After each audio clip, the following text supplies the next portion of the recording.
savait déjà qu'Éric Cantona était engagé auprès de la Fondation Abbé Pierre ou des Roms.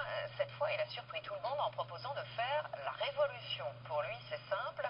Il suffit qu'au lieu de manifester, les millions de personnes qui défilent dans la rue vident leur compte en banque pour faire trembler le système.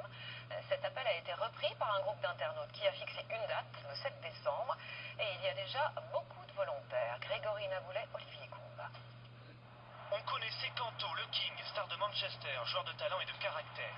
On a découvert Cantona, l'artiste, acteur engagé.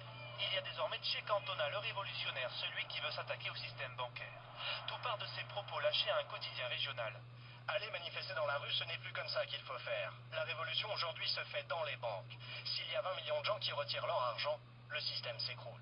Cet appel à retirer son argent au guichet a tout de suite séduit quelques internautes. Un site a été créé, une date fixée, celle du 7 décembre, et c'est désormais dans le monde entier via Facebook que l'on est invité à rejoindre le mouvement.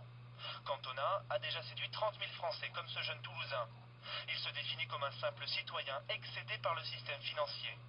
Mardi, il ira à sa banque retirer son argent avec un seul but. Tout simplement reprendre le pouvoir sur nos vies, décider de ce que va devenir l'Europe, la France, et vraiment avoir une parole qui aura un impact réel sur la politique d'aujourd'hui. Les banques s'inquiètent d'une telle initiative et hier, Christine Lagarde n'a pas hésité à recadrer Cantona. Il n'est pas à une provocation près, c'est un immense footballeur.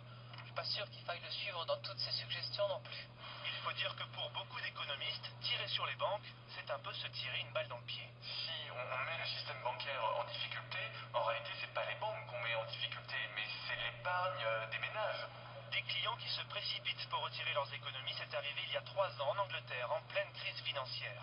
La banque avait effectivement fait faillite. Mais aujourd'hui, on est encore loin d'une telle ruée vers les banques. De son côté, Éric Cantona persiste et signe.